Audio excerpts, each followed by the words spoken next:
Hey, good morning again, everyone.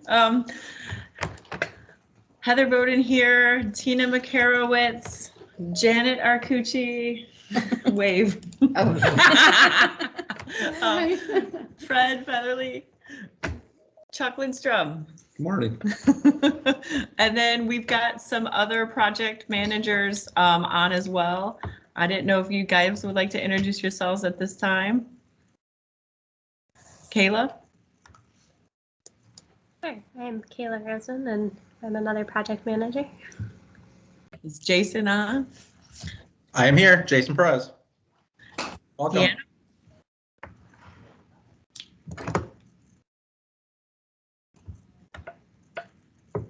And then we've also got Deanna, but I'm not sure if she's joined us quite yet, but she works out of the Detroit office. So welcome everyone to the FY23 annual application training. We are going to be showing you a lot of fun stuff today. I'd like to start off kind of just with a little bit of housekeeping and logistics. But before we even do that, if you guys wanted to put in the chat where you're from and potentially any questions that you'd like to get out of this session today, or any goal you're looking to achieve from today's event, let me know. And then we'll try and address that as the training moves forward. I turned my camera on. Yours is still on. Oh. Awesome. Thank you, everyone. And thanks for joining today. So we've got our training event scheduled until 3:30 today. We're planning a morning break, a lunch break, and an afternoon break. And we've broken up the topics that we're going to discuss by different project managers. So you won't have to listen to me ramble on all day, which will be a good thing. And hopefully we'll break up the discussions as well. We are going to take questions at the end of each project manager's discussions. And then at the very end, we'll also take questions. At the very, very end, we're going to have a Kahoots quiz, which is a little fun interactive event that we've compiled some fun questions to kind of quiz you on what you've learned today, and the winner will get a fancy homemade recognition award mailed to them. And that'll be a fun little thing to do at the end. So I think that is about it. Oh, as far as everyone asking questions, please feel free to put those in the chat at any time or raise your hand. So for those of you that haven't used Teams before, on the very top right corner of the screen, you'll see a little message bubble, and then you'll see a little person with a hand. So that's where those two icons are located, and feel free to utilize those throughout the entire session. Also, please try and keep those questions related to what we're talking about. If we go off track, we might try and say, we'll come back to that, or we'll have your project manager reach out to you after the training to kind of go over things that need to be addressed in more detail. Okay, you should have had, well, you're on the call, so you obviously got the email Friday with the link, but we've got plenty of resources and things to follow along attached to that email, and that included our checklists, the PowerPoint presentation today with the ability to take notes on the side if you printed those out, and then our agenda. Okay, next slide, please. So today we kind of wanted to give a general overview of the application process, a timeline of when things will be happening, We wanted to take a deeper dive on certain topics that we as project managers have noticed, need a little bit further explanation for folks. We also wanted to help go through PTMS and the different modules because as some of the new project managers can also attest, PTMS is fun, I guess I'll just say, and isn't the most user-friendly on some things, and it takes a little bit of getting used to, but once you tackle it and get through your first round of applications, hopefully it will go a little bit easier for you. But I think it also helps to have these demonstrations today happening real time to help you visually see how that works. And then kind of, the big overarching goal for today was us to develop some checklists.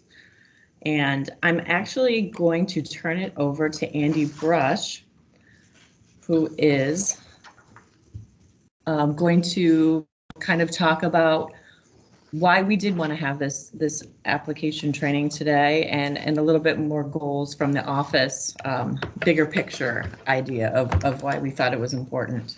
So, hello, Andy, take it away. Hello. Oh, I got the sunshine right in my face. How wonderful. So thank you everybody for joining us today. Those that don't know me, I'm Andy Brush. I'm the Transportation Services Section Manager. And like Heather was saying, just a little bit of the background, how this came about. Last year, we started doing these internal lean process improvements, or LPIs. And we were calling it the cradle to grave until we realized how huge that process really is from the beginning of the annual application until you close out a grant. And so we did break it down into some smaller pieces and chunks, but one of them was this annual application process, which we're also going to be using quite a bit that comes out of that LPI for when we actually replace PTMS here in a couple of years. So, but for a couple of years, you're still stuck with PTMS. So that's part of why the project managers are doing this training for you guys. There was a lot of questions asked during those LPIs and not so much about what information we're gathering or getting from you guys during the annual application, because everything that we get during the annual application is driven either by state law or by federal regulations. We're not asking you guys to provide anything that isn't required. Melissa just asked LPI, it's the lean process improvement. And so it's a very lengthy process that we go through, and we identify every single step that we do right now. And then we identify what the future map should look like for the process. Where can we improve on some of these things? And so that was one of the steps for our future map, how to improve, was to do this training.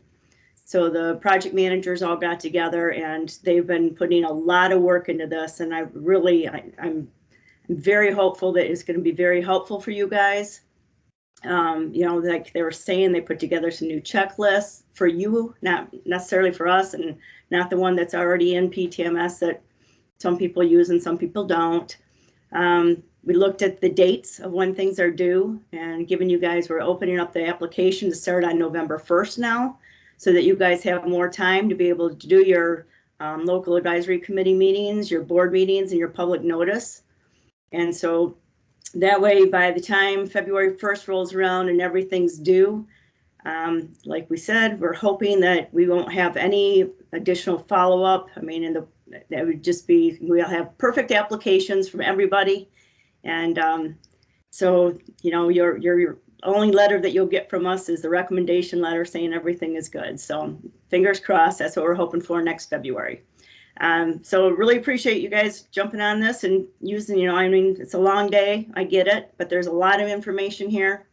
And so if you guys have any feedback from this training, or if you guys think of any other way that we can improve things, we're listening right now. Now's the time to speak up. Like I said, we're going through every single process in our whole entire office right now.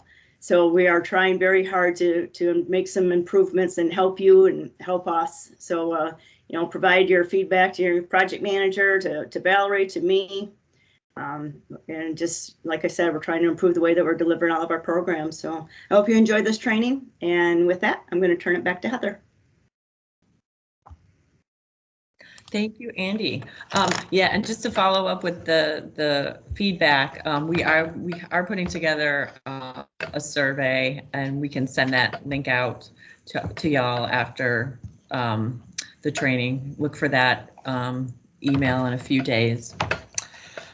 Okay, so I just wanted to kind of say that today's training, you know, most of the project managers in the past have been doing one-on-one visits, and we called them our pre-application annual app meetings, where we would head out to the agencies and have a sit down and kind of go over a lot of this material that we're going over today. And this training will sort of take the place of those visits, but we want to let you know that we're here for you, and just, you know, give us a call if you have any additional questions. We'll still help you individually on, you know, an analysis of your vehicle inventory, you know, help review you on your JobNet reports, etc. Everything that we typically do to help you get started. Next slide, please. Yes, and as Andy alluded to, you know, these annual apps are everything we are asking, you know, is required from the Fed and state perspective. But, you know, for the newer folks on the call, you know, this is the place. This is where it all starts, as to where, you know, you're able to apply and receive those federal and state funds. And PTMS is the software platform that we have used to work on that. So with that, I wanted to show you where you can find that on our website, and show you a couple of resources and places that you can look to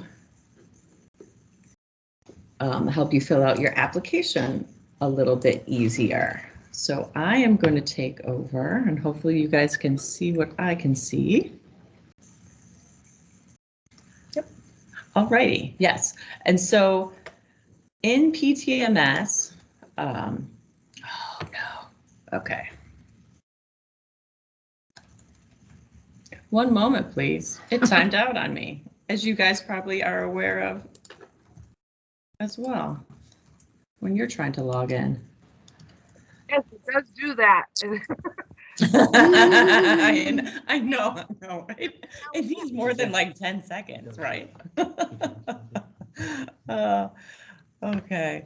Yeah, so right here, I wanted to show you, if you're starting, you know, a 2023 application, here on the first checklist page is where you will find those instructions. And we've changed them up a little bit this year, in that we've condensed and consolidated some of the information, but you will find, you know, everything you need. We developed checklists for this training today as a tool, an additional tool, but these application instructions are the step-by-step process of how you get through each of the different funding programs you're applying for. And so the way that the instructions are broken out is, you know, the very general information in the beginning, some PTMS help, and then the step-by-step discussion of what you need to include in all of the funding programs you're applying for in section 3. The big thing, and this is why I wanted to come to this screen, the big thing in the way the PDF was developed is, if you click on this top title right here, that will take you to the entire contents. And we've condensed it down to 34 pages, which I hope will help this we were hoping this will help make this a little bit more palatable for you this year. And so that was the big thing I wanted to show you guys today on the application instructions. Click on that front header so you can get to the entire PDF. Now, if we go over to our website, here we go. And I highly recommend bookmarking all of these in your favorites. Our OPT website will also take you to application instructions and information. So if you head over to resources, hit application and forms, and go, you'll find everything you need here as well. Oops. So wanted to show you that.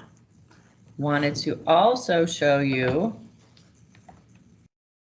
for those of you new to PTMS, we have a PTMS resource header on its own, and the help guide is where it will take you through step by step on different tasks that you need to perform in PTMS. Annual application is in here, but then tasks over and above that as well. Filling out your OERs, working in your vehicle and equipment inventories, etc. So wanted to show you that real quickly. If you wanna. Good? Yep, Okay. I'm good. Okay, next slide. That's just a screenshot of where we just were. That's the PTMS help guide. That is discussion of our application instructions, manuals, like we were talking about before. And so our application this year is now available in PTMS. So for all of you eager beavers out in the crowd, you can get in there now and start a new application for fiscal year 23. We would love it if you all did. But, you know, yeah, and we sent out the annual application letter on October 6th, and Chuck will be going into that in further detail, but that, for those of you that are new, we send those annual application letters out every year, and it talks about very specific things, requirements, and information related to that fiscal year. The next thing we really wanted to talk about was completing our pre-application tasks. So we've already received the annual application letter instructions, but now you're starting to think about those pre-application tasks that need to be completed before you actually get into PTMS and start filling out that application. And once you get into the PTMS application, you'll be applying for operating and capital needs. And next slide, please. Here's the big kicker, everybody. Please take note. We are asking that everybody submit their applications by February 1st of this year. So that normally it's been the 15th, but we are asking for the first this year so that we'll have extra time to review and process the information and try and get those comment letters back to you as quickly as possible. So applications are due February 1st. The project manager will then go and review all of the information provided, and we kind of all do it a little bit differently, but I think most of us, you know, as we're reviewing your application, if there are minor errors, we'll kind of try and get those resolved as quickly as possible, so that it can be submitted, and we send out your final comment letter as quickly as possible. Sometimes it'll take some back and forth if there are more involved issues that we need to address. But the main gist of this is just know that after February 1st, like, we are, like, you know, in go mode, where we are reviewing everyone's applications as quickly as possible, trying to get those issues resolved and submitted, and boom, we're on to the next task throughout our application, throughout our cycle, our whole yearly cycle. So with all that said, I kind of sounded a little bit straightforward, right? Sure, application review and we're done. There's a lot behind the curtain and behind the scenes that, once you submit your application, it's over a year before you're seeing that funding. There might be a few that are like, why in the world do we have to do this so far out? Well, I just wanted to show a quick slide. As Andy mentioned, we are doing these LPI processes where we are going through every internal procedure and process within our department right now, kind of mapping these out.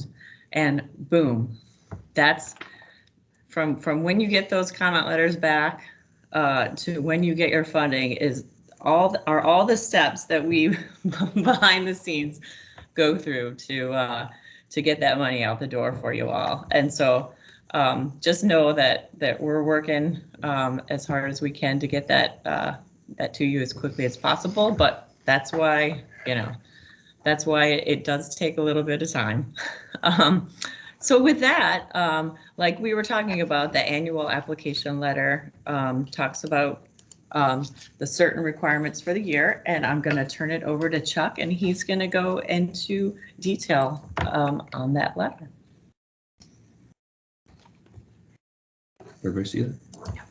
Okay, good morning, everybody. Again, I'm Chuck Lindstrom, project manager up in the Upper Peninsula. I want to thank everybody for joining us this morning on this training. So I know that a lot of you on the call have been doing this for a long time. There's probably some of you that have been doing it for a short period of time. And there's some people who are brand new to all this. And you all are dealing with different programs. So what we're going to be covering today, and even what I'm going to cover on this brief letter, it may not be affecting your agency. So some of it has to do with operating budgets, and some specialized service and 5310 agencies really don't have to worry about it. We're not going to be covering everything, but we're going to do our best to get you as much information as possible.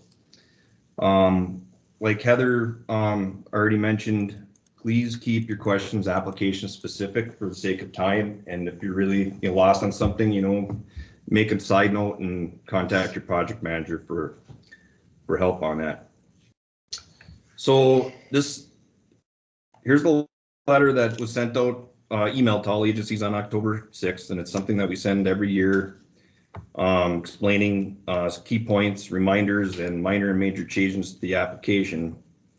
I was going to click on here and navigate through our website and get to the app, but Heather's already showed you how to do that. But I will reiterate, bookmark our website, because there's a ton of stuff on there that you need. And a lot of times I'll go to a transit agency and just ask them to pull up PTMS, and I find them going through Google just to get to PTMS. So really you need to have this page bookmarked.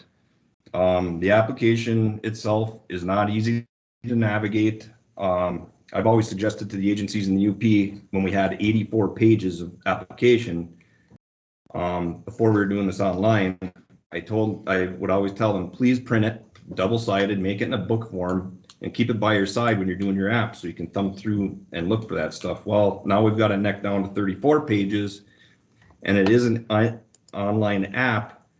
So there are several links in here. I'm going to be clicking on a few, but there's several links in here that are embedded in this thing. So you really need to be doing this online. And then also this next sentence here after the first paragraph, it does say that the PTMS application modules should have been available on October 18th. So you should have been able to be doing some kind of work in PTMS then. If you did or didn't, I guess that doesn't matter now. You can start your app now. Some changes to the application. Internet browser this year's requires the use of Microsoft Edge, but if you have been using the Internet Explorer,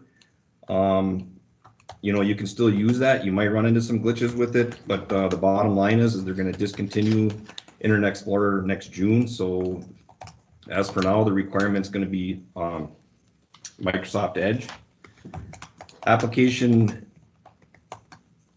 here we go into the letter. Application due date, you've already probably heard it 2 or 3 times, and you might hear it 3 or 4 more times from me.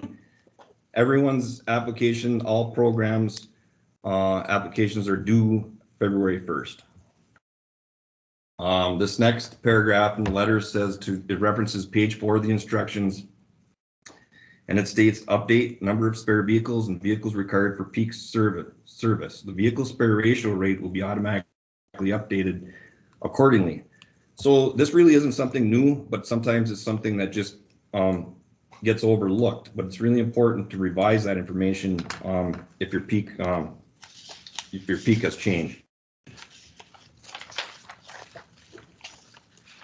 Operating assistance for fiscal year 2023, state operating assistance, you'll need to use 34.9854% of your eligible budgeted expenses for rural agencies and 29.5143% for urban agencies. And it is important to have these percentages correct. Sometimes when reviewing these budgeted OERs, I notice that the percentages are slightly off, and I'm thinking this may be because when you revise your budgeted expenses, you might be forgetting to recalculate over on the revenue side of your OER, to recalculate your state operating and your federal operating. And by the way, for 2023, for your application, you'll be using 18% for federal operating, 5311 operating. And you can find this on page 8 of the instructions. Spare ratio, everybody knows this can be a little bit confusing. As you know, 20% is the maximum percentage of spare vehicles that you are allowed, to be eligible for vehicle replacement. Typically, vehicle replacement is 1-to-1. However, we will, on a case-by-case basis, allow you to replace one vehicle with 2 vehicles, and you will need to, justify this need. And please work with your project manager if that's the kind of situation you're in. The additional vehicle will be considered an expansion of your fleet. So really what you're going to be doing is, if you need that extra vehicle, you're going to be adding it. It's going to be added to your peak. To add to this, in the October 20th OPT Weekly Express, which I'm hoping everybody is paying attention to and reading, I hope that's, getting everybody's attention and is a lot more helpful than all the emails. But it was noted in that October 20th, that because of the shortage of microchips and chassis, we won't be enforcing the timely sale of vehicles that are in local sale. As you know, we allow 90 days before you need to dispose of them. But if you need to hang on to those vehicles, you can keep them in your fleet. And therefore, working again with your project manager, we're going to be flexible on the 20% ratio. But work with your project manager on that, and that's enough about spare ratio for now. We're gonna touch on that again later. Urban agencies, you'll see on page 10, MDOT will no longer mark your capital requests eligible or not eligible. However, if the FTA approves your requests, we still will match the 20%, but you still need to put the request in your app. Other requirements. Page 11, Part C is reminding you to please ensure enough time to schedule your board meetings, to have your budget approved and your resolution of intent. So that's attached in your application. Remember, you're required to attach 5 things in your app. This is one of them. And of course, we'd like that by the due date of February 1st. You also want to be able to be sure that you're going to be in contact with your regional planning agency or your rural task force chair, or even your project manager, to make sure that you're catching all the projects that have already been approved that you need to go in your capital requests in PTMS, and you don't want to be forgetting those projects. So if all else fails, call your project manager and they can be sure to get that info to you. But really, it's something you need to be keeping track of and set aside until it's time to put the app in. Public notice. This is basically this part of the letter is basically saying that if you get close to the due date and your public notice still hasn't been published, you can attach an affidavit that you have to get from the newspaper that the public notice will be published on such and such a date. And what this is actually going to show us is it's going to show us your entire public notice. It's just saying that the paper's verifying that this is going to be published in there. So you can have this in there in lieu of the actual published notice if you're haven't been ready for that. Also, please note we do provide sample public notice on the website within the PTMS app and within the PTMS application. And we do this so you can have all the required FTA and MDOT language that's required to be in that public notice. So for instance, if you don't have FTA required Title VI language in there, you're going to have to bite the bullet and republish that. And we all know that publishing in the paper these days isn't cheap.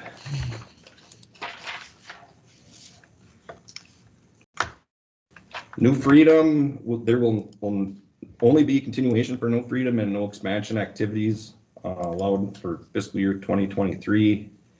And I do think we have a few other programs that are in the same boat that have probably been going on, such as JARC for the last couple of years. Estimated vehicle prices, so I'm going to toggle into this here. So this is one of those cases where if you print your application, you're not going to find a lot of where these embedded links are on that printout. So you have to toggle to them. And basically, this is stating that when you get to the appendices in the back of the application, you'll see on page 2 of the estimated vehicle prices that the base price is going to be for the low bid for whatever contract that was. And if there are additions, so I'm going to click on that now. Hopefully everybody gets it and popping up. So this is what you're going to see, and here's page 2, and here's where that explains what I'm talking about right now. Basically, these are the prices that are going to be spit out, and you're going to be doing this when you put in your capital request. If you do have additional costs that are needed, you'll need to add this under the additional options field. Also, if you're purchasing, if you're going to do a local purchase, meaning you're going to bid out your own vehicle or a request for quotes, or if you actually have a set amount from your task force or another program that might be above and beyond the dollar amount that we have in these base prices, you still should just put in local. That way you can put in that amount, and when it comes time to fill out those verification forms that everybody loves, you can make that switch at that time and say, well, we want to go on state contract. So if you chose local for something because you had money that was already programmed somewhere, you can still buy off the state contract. And I'm going to close all of that. Back to the ladder. And some reminders. Well, proper use of, this is going to be a change actually. Proper utilization of vehicles, as you all know, that the FTA, if you do not put at least 10,000 miles on a vehicle, the FTA considers this as underutilized. However, we all know that there's certain circumstances why some of these aren't happening, and one of them would be that it's a spare that doesn't get used, or it might be a vehicle or several vehicles that have been under repair for a long period of time. But regardless of that, we still need you to put your mileages in for the calendar year, so we have a handle on that. But because of the COVID pandemic, this will be waived, and I believe it was waived for the 2022 application as well.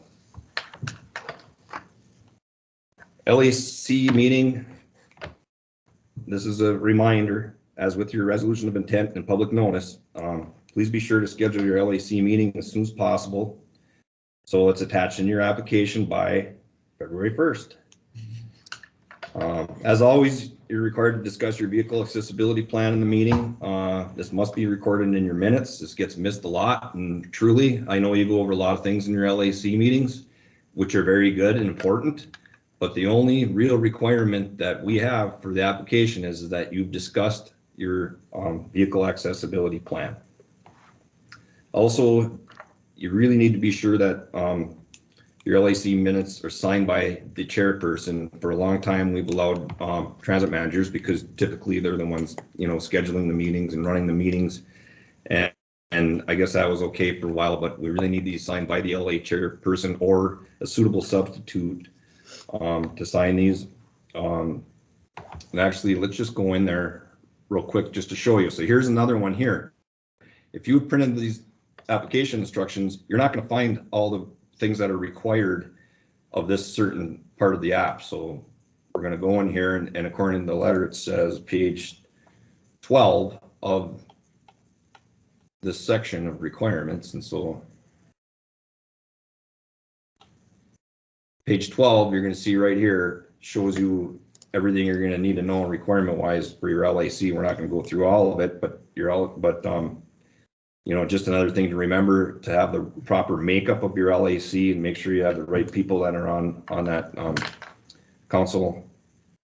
And again, if you have any questions, contact your project manager. Okay, more on public notice. As you can see, there's a link here again, instructions for TA forms and related requirements. This is going to be on page 6 and 7. I'm not going to click on it because we were just in there. It must be published in a major newspaper. Be sure that you're covering all programs and accurate costs of all your operating and capital requests. And letting us know what program the funding is going to be coming from. And we highly recommend you use the sample notice that we require. If you've been doing this a long time and you've been covered with everything in the past, that's great. But if you're unsure, use that sample. And at some point, you're going to revise your budget throughout the fiscal year for the upcoming year. The cutoff is sometime in August. But if that budget is significantly changed, we will require that you redo your public notice so that can reflect that change in your budget. And also, before you do publish your public notice, hopefully well before the due date of February 1st, please think about sending it to your project manager and they can look it over just to make sure that you haven't missed anything, because again, we don't want to see anybody having to spend $200-300 on another public notice.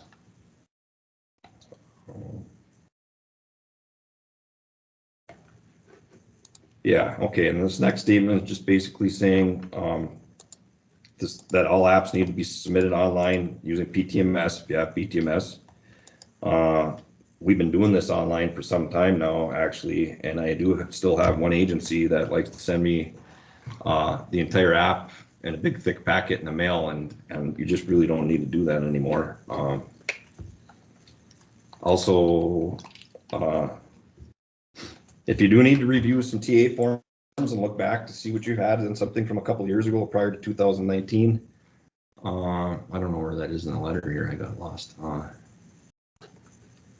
That you have to, I think it's back here. You have to download this Adobe software to be able to do that if that's needed. If you need help, call your project manager. For section 5310 and agencies that want to apply for SDNT that don't have PTMS, you can go to our website that you have bookmarked. And you can download the necessary forms. It's on the same page as where you can get the application from. You can also download and print fiscal year 2023 revenue and expense manual from our website. And finally, if you don't have the internet, you aren't on this call today, probably, but if you do know somebody, it says right here, if you're not on the internet. If you know somebody who is looking to apply, they can contact Betsy at this number here or her email. And so that's the letter for this year. There's going to be another one next year, and hopefully nobody is too confused on that. And I hope I didn't miss anything. Questions. But now, are there questions in there?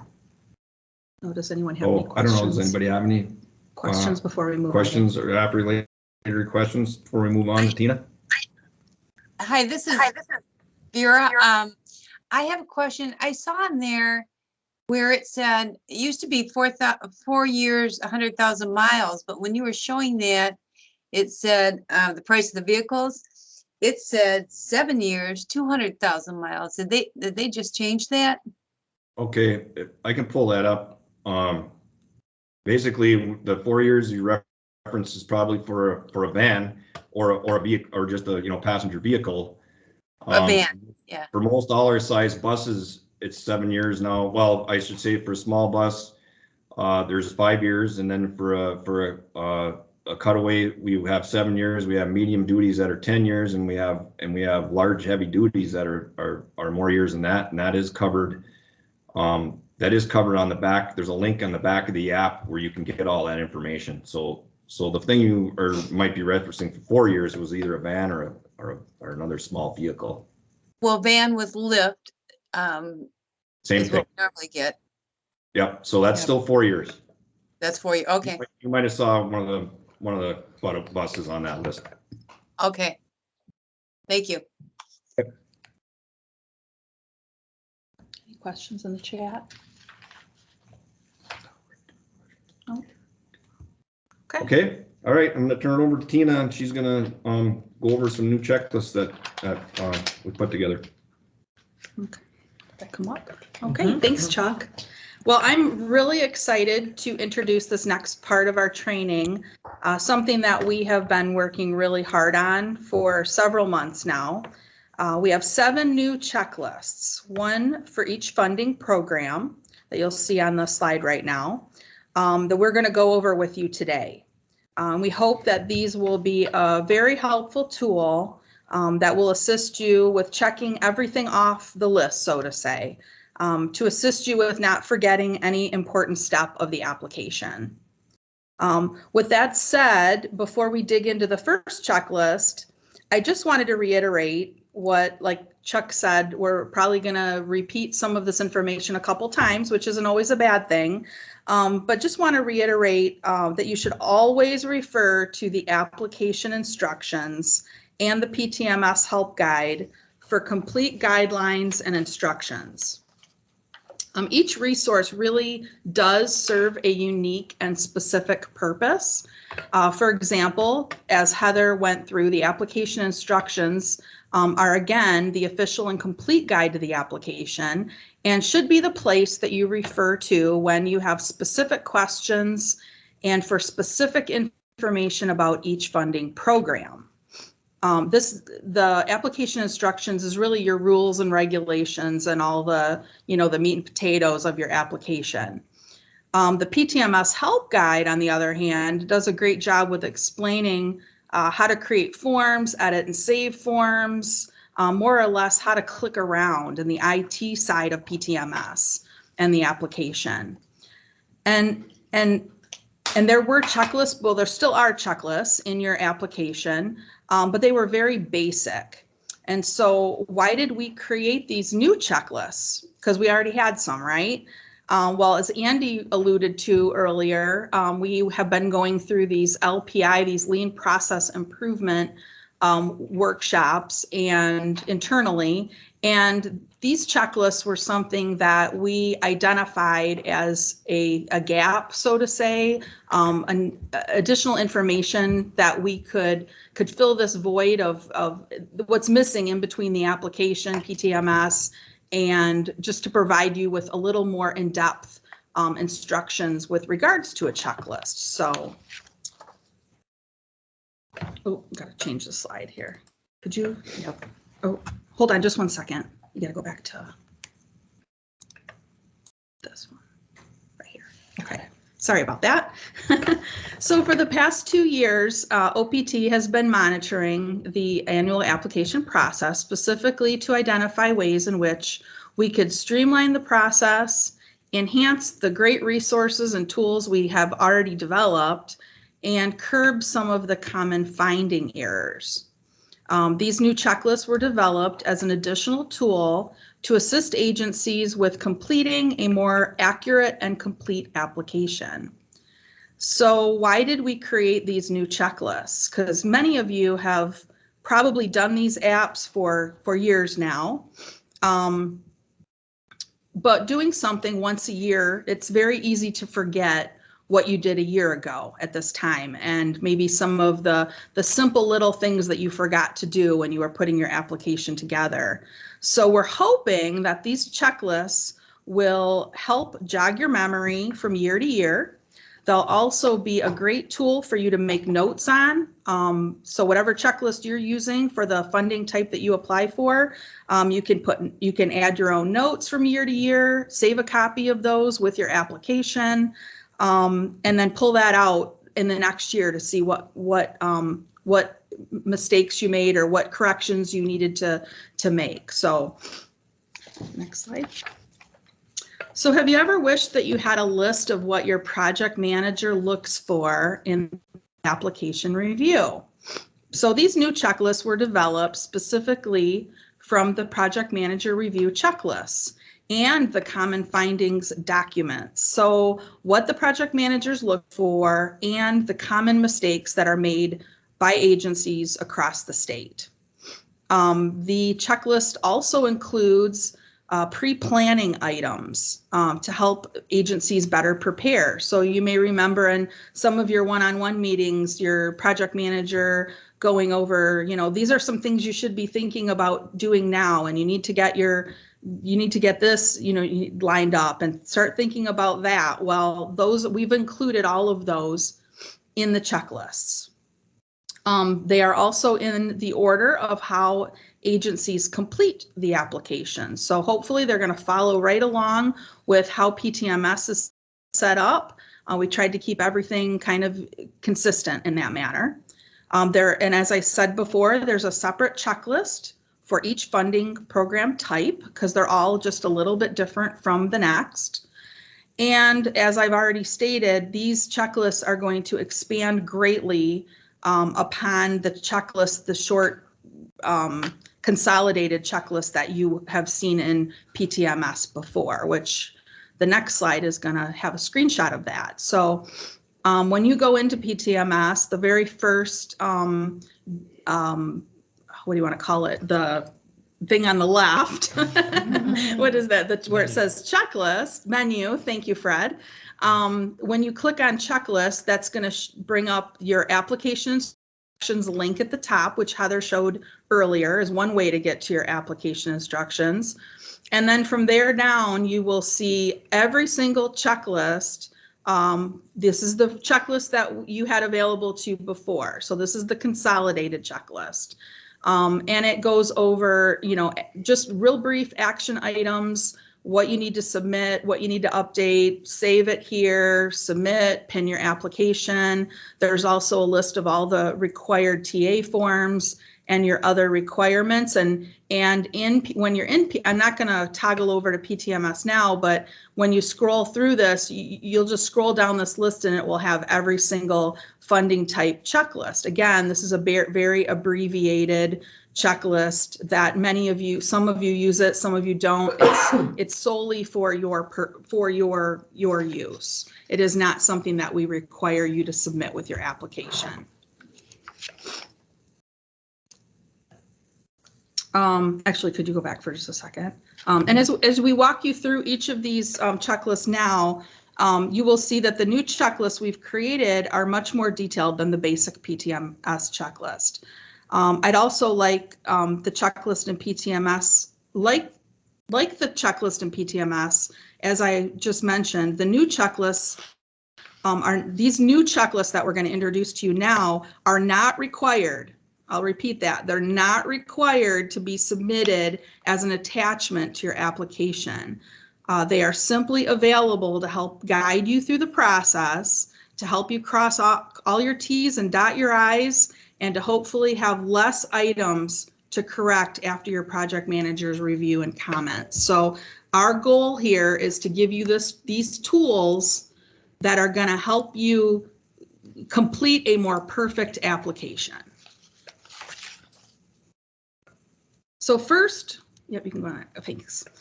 First, we want to provide a quick summary of what the checklists are. Again, there are 7 different checklists, one for each funding program. An agency will use a different checklist for each program they are applying for. There are 2 sections to each checklist. There's the pre-application or pre-planning tasks that we've provided for you in the checklist. And then there's the section for the application itself, which consists of the 5 different parts of the application that you're all familiar with already. Again, we can't say this enough. I'm going to repeat myself again here. These checklists are a supplement to the complete application instructions in PTMS and on our website. So before we begin going over this first one, a quick reminder of the 4 tools that you should be using to complete your application. There's the letter that comes out each year in August. October. It came out in October. The letter that Chuck went through in great detail, the application instructions, the PTMS help guide, and now these checklists that we're going to share with you. And Chuck mentioned another one. It's always very helpful as well to have a copy of your agency's application from at least 1 year prior to kind of refer back to see how you completed. So with that, we're going to begin with the regular service checklist. First of all, does anybody have any questions of what I've gone over so far? Is there anything in the chat? I'm looking. Okay, so with that, we're going to begin with a regular service checklist. Because regular service is the most common application, we're going to go through this checklist in its entirety. The other 6 checklists, we will only cover the additional items that are unique to that funding program. Because of the element of time, we're not going to repeat all of the duplicate items and information that we're going to cover now with regular service. We did include a copy of all 7 checklists in the email that was sent out on Friday. So it might be helpful if you have not already printed off a copy to follow along.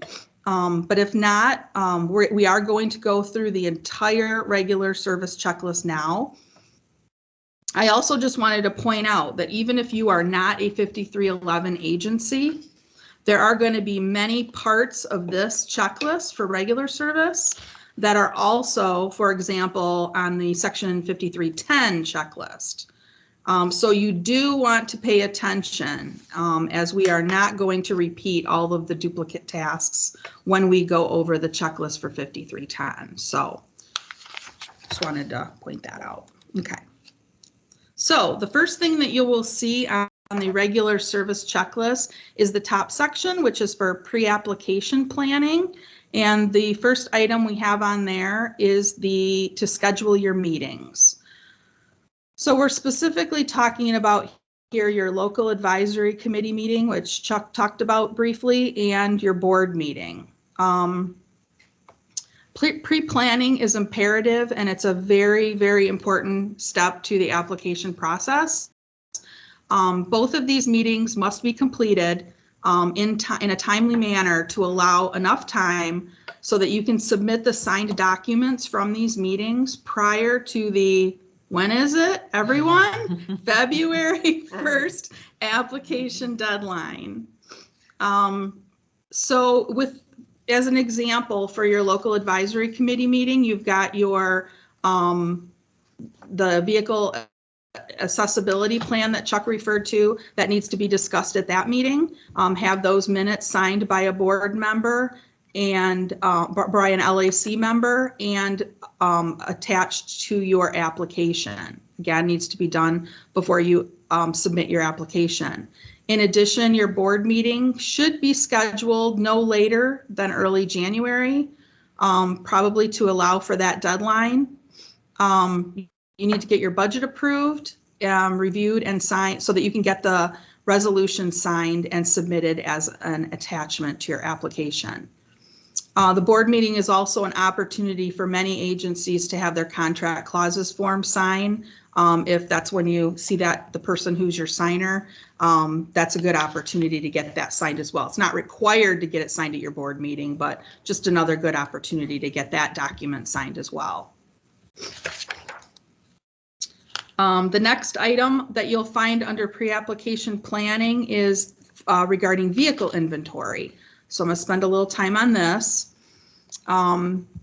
The first bullet, to update your miles between January 1st and January 15th.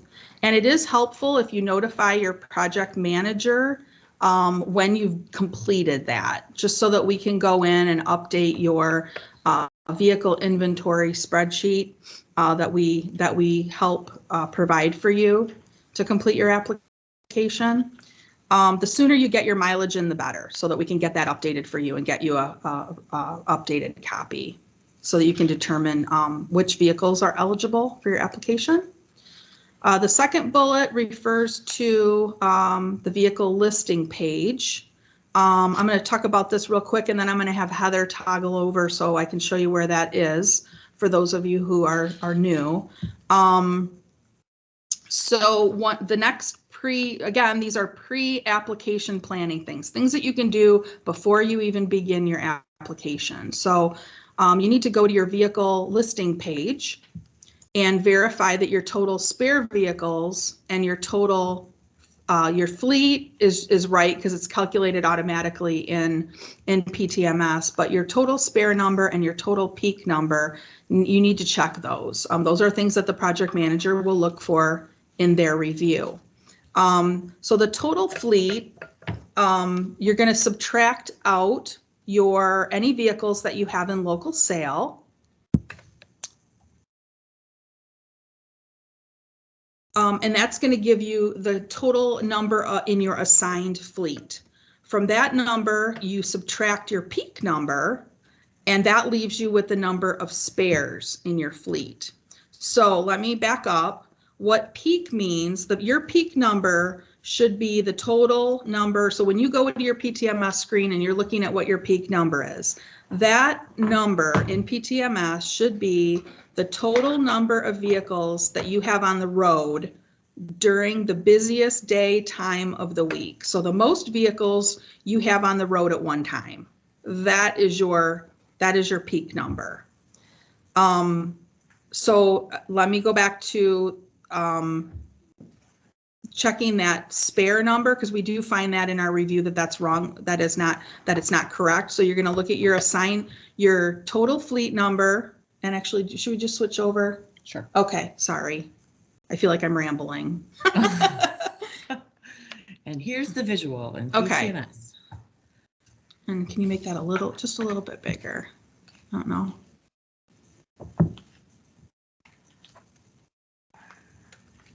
No, does it? No, never mind. Okay, I can't see. There we go. Okay. So you've got your total fleet number in the upper left-hand corner there. And then if you happen to have any vehicles in local sale in your inventory, you would subtract that number out. So let's just say one vehicle in this inventory was in local sale. So you've got 8 vehicles in your fleet, one's in local sale. That means you've got 7 assigned vehicles, just as an example. So your total peak for this agency is 6. They're saying it's 6 vehicles, and their spare is 1, because they took the 7 and the total peak of 6, and they have 1 spare vehicle, because they're not including that vehicle that's in local sale. So basically a double check is, if you look at the screen and you add your total peak number and your spare vehicle number together, that should equal the total assigned vehicles that you have in your fleet. Okay. The next item, and you actually, do you want to just leave it here a second? Mm-hmm. Oh, did you already? No. Okay. I'm going to talk about the spare ratio real quick. So this is a number that is calculated automatically in PTMS. So you'll see for this agency, it is 16%. Basically how that's calculated is it takes your spare vehicle number of 1 divided by your peak number of 6. And that's where the 16% comes from. Okay. So and then let me switch back here. Okay. So as Chuck already said, for fiscal year 23, OPT is loosening the requirement on the spare ratio and the vehicle disposals due to the shortage of vehicles. Recognizing that agencies are needing to keep vehicles longer until the chassis shortage is over. And we're also not going to be requiring the 10,000 mile minimum per vehicle again with the 23 application. And Chuck already talked about that, so I'm not going to go into any more detail on that. Tina? Yes. Sorry, there's a couple questions about local sale that Janet is answering in the chat, but I just want to make sure because there's 2 people that ask what local sale means, just to make sure that they are understanding what that is.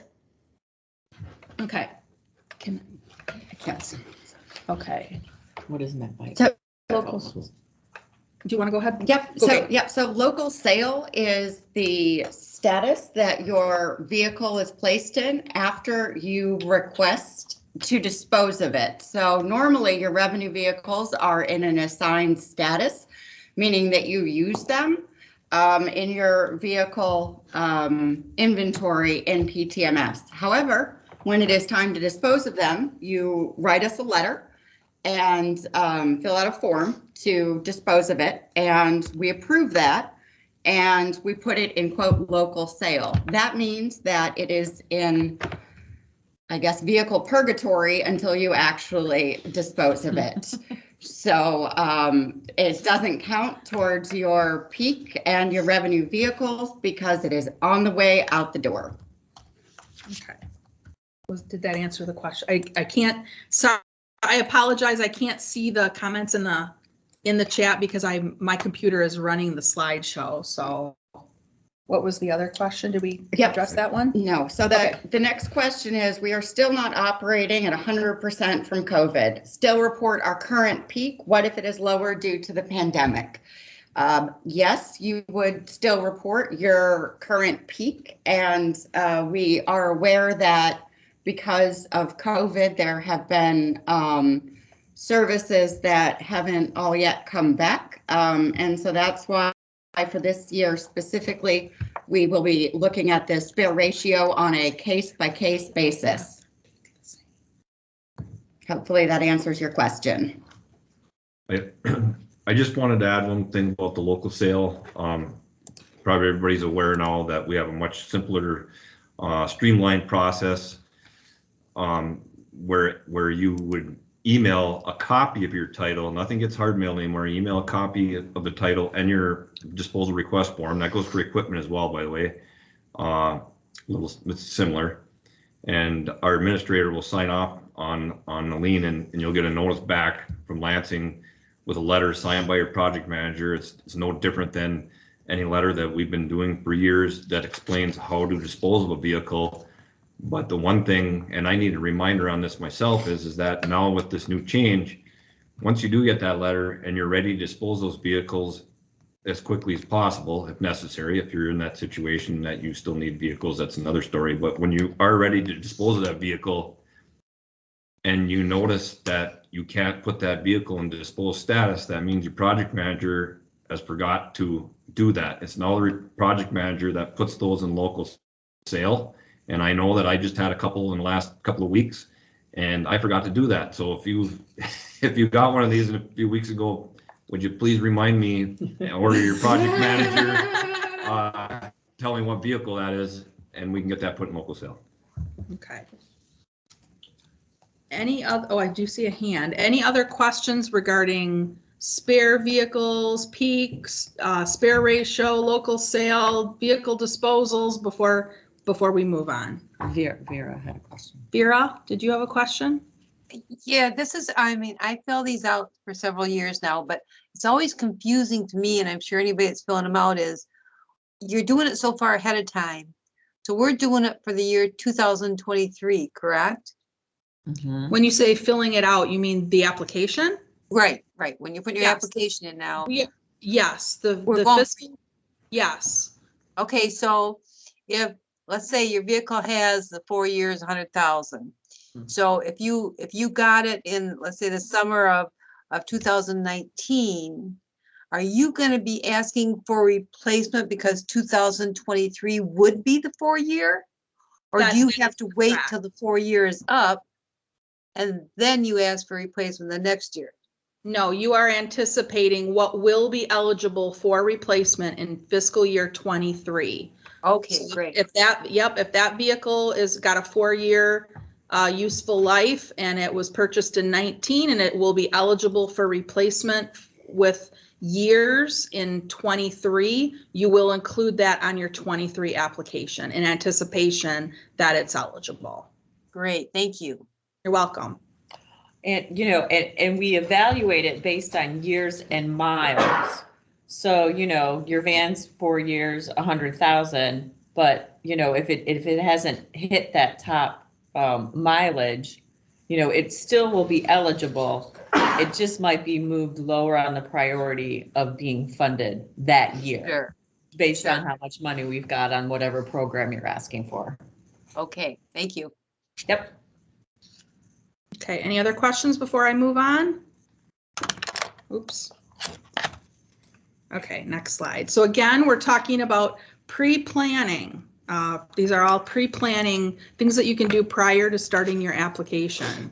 So the next item for vehicle inventory is, we talked about this already, confirming vehicles in local sale. So we talked about local sale, but you need to check and see how long have they been in local sale. They're supposed to be disposed within 90 days, and it states that in your disposal letter. So project managers will be looking at your local sale vehicles to see if they've been sitting there for more than 90 days. So that's something you can do prior to us doing it, and get those taken care of. Now Chuck talked about this, spoke to this a little bit. If you have a vehicle that's currently in local sale and you've decided that you want to hold on to it a little longer, and put it back in your fleet because of the chassis shortages and you're not going to be getting your new buses as soon as you thought you would, contact your project manager to get that put back into assigned status. Okay. Not something we typically do, but right now that's where we are. So Chuck? I just wanted to add that as far as to what status it goes in, I think internally we still need to come up with exactly what we're going to do there so we don't get that mixed up. Yeah. Because everything will look the same on We're surface. gonna try to come up with something. a way to note those vehicles that possibly are the ones that were already disposed of, that need to be put back in assigned status so we can keep track of those separately. So yes. All new vehicles entered into PTMS have an in-service date filled in. That's another thing that we check for. That is found on your vehicle characteristic screen. Basically what happens here is an agency will get a vehicle in, a new vehicle, and you have to put it in PTMS because that's part of your payment checklist, right? So you go and you enter it, we make sure all the information is correct, but you haven't actually put that vehicle in service yet.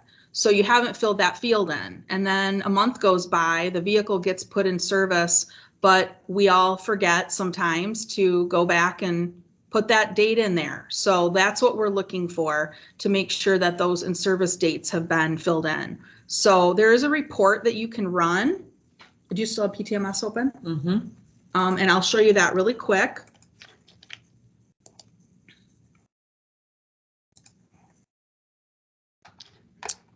You're going to go to reports on the lower left-hand side of your PTMS screen. It says reports. This screen will then come up and you click vehicle inventory, and then you scroll down to the bottom where it says get transit agencies, and then you select your transit agency. Just pick one. Alma, you're the winner today.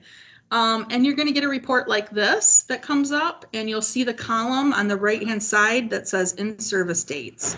You literally can just scroll that report, make sure that all those fields are populated, and you're good to go. That's pretty much all we check for. Almost a winner. Yep, almost a winner. They have all their in-service dates filled out. Okay, and let me go back to the presentation here. And last on the list, we've talked about this already too, the vehicle miles.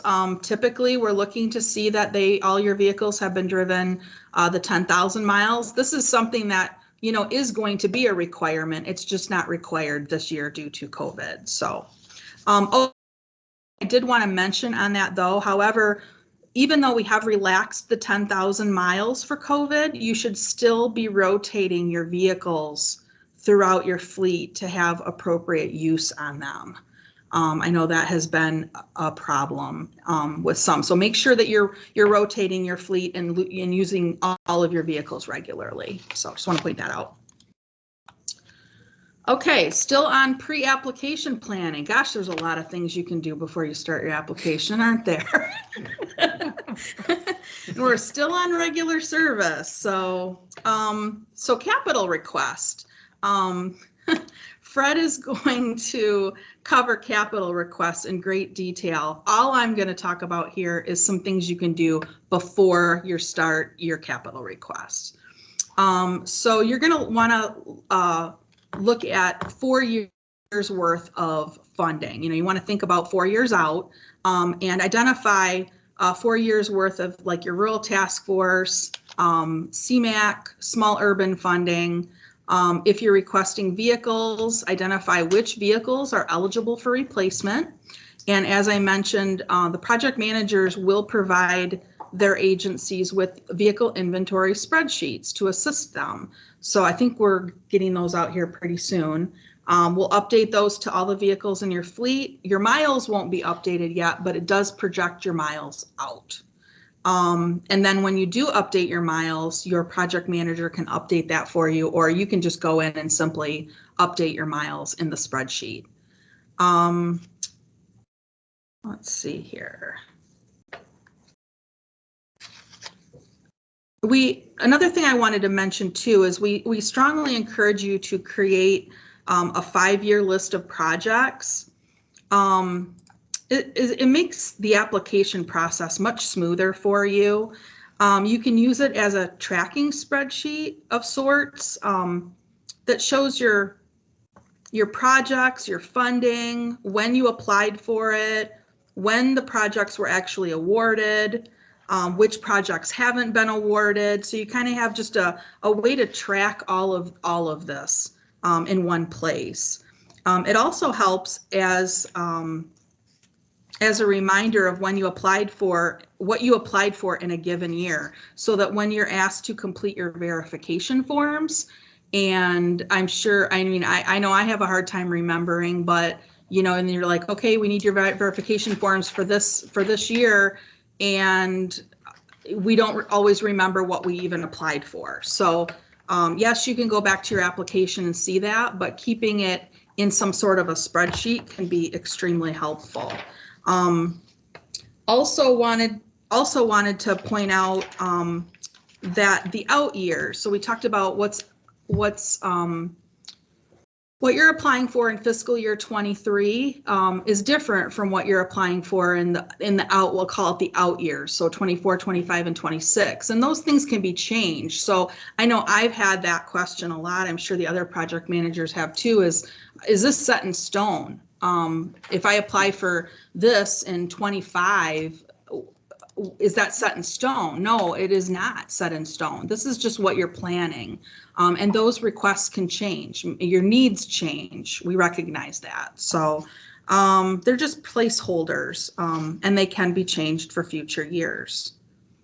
Oh, another thing that having like a master list, master spreadsheet of your projects helps with is when like a NOFO comes out. NOFO stands for Notice of Funding Opportunity. Okay, so we just had one come out. It was a 5339 NOFO, and a lot of times maybe you're thinking, well, I don't really know what my needs are. Well, you can pull out that spreadsheet and see what you've got planned for the next 4 years and pull those projects right off that list, or going back to your application from last year and see what you've applied for. And there's your list of equipment, facility projects, vehicles that you need replacing. And you can very easily fill out those forms and answer the questions for the NOFO application. So it's just a great way to help you in addition to your application. A spreadsheet would be helpful to help you identify unfunded projects that you can submit for when you're asked for them in a short amount of time. Chuck? I just want to reinforce that about these NOFOs that come out. This recent one was for fiscal year 21, which we're now in 22. But yeah, you can apply for those in your application, and we may be marking a ton of them eligible.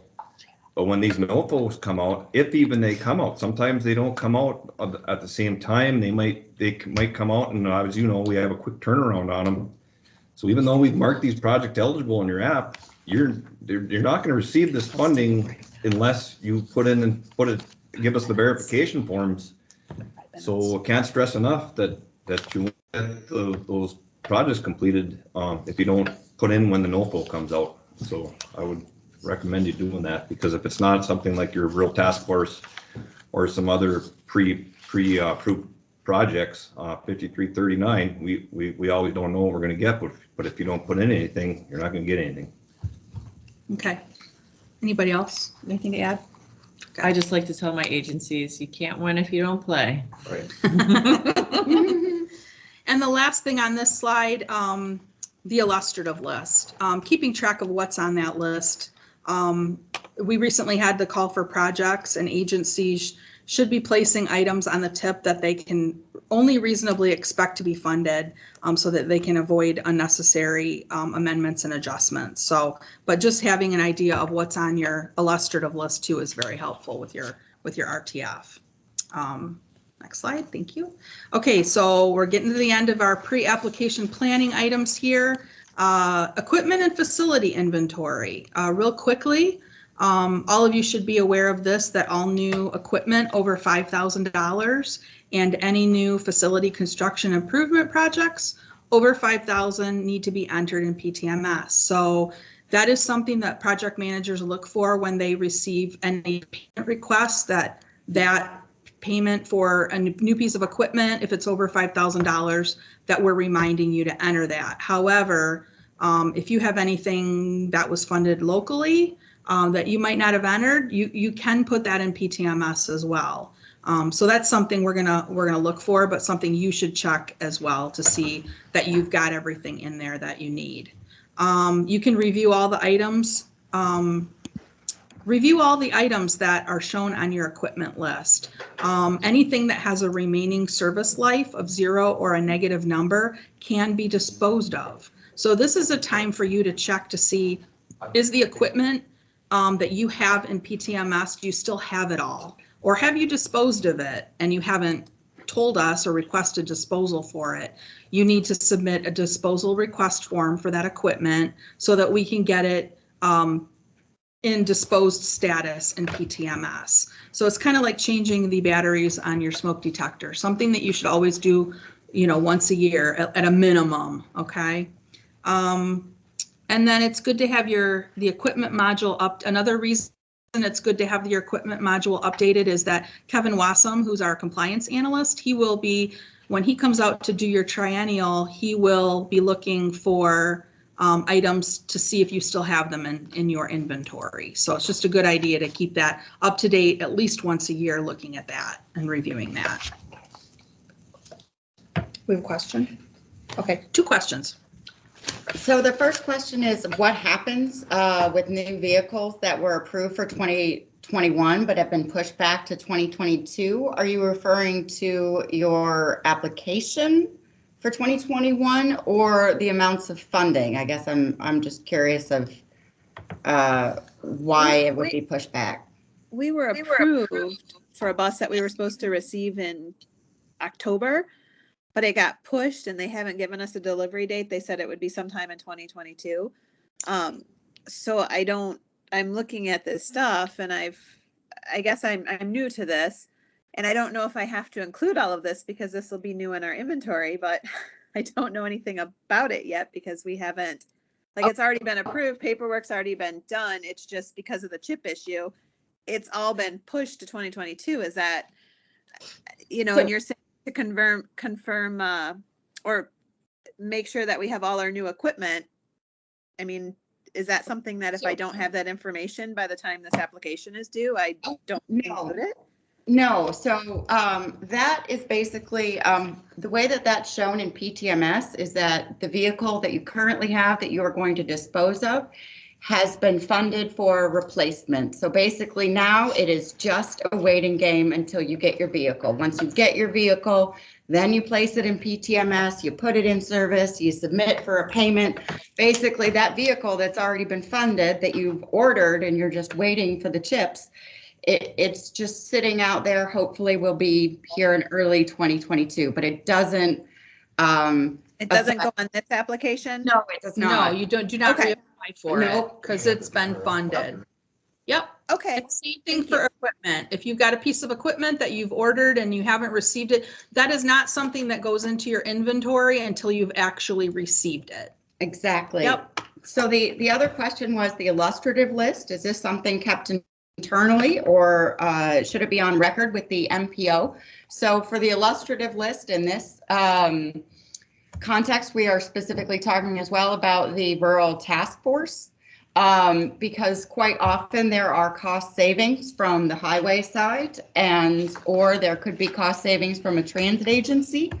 And the easiest way to take those remaining funds and repurpose them is to get something off of the illustrative list, because with your illustrative list, when you give that usually to your RTF, your rural task force, that means that it was discussed at the meeting and it has had an opportunity to have a public comment, which is very important for the planning process.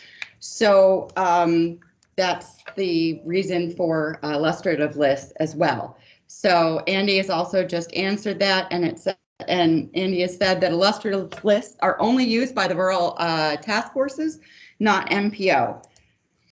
Okay. I did have a question about equipment list requirements. I'm sorry. That's okay. No, go ahead. It's probably just easier to speak it rather than try to type it. But on the equipment list in PTMS, if it is equipment purchased with local funds only, is it required to be in there? It is not required to be in there, but it is helpful. I think it's helpful for agencies to use that kind of as an inventory place, so that you know when you purchased it, but it's not required, no.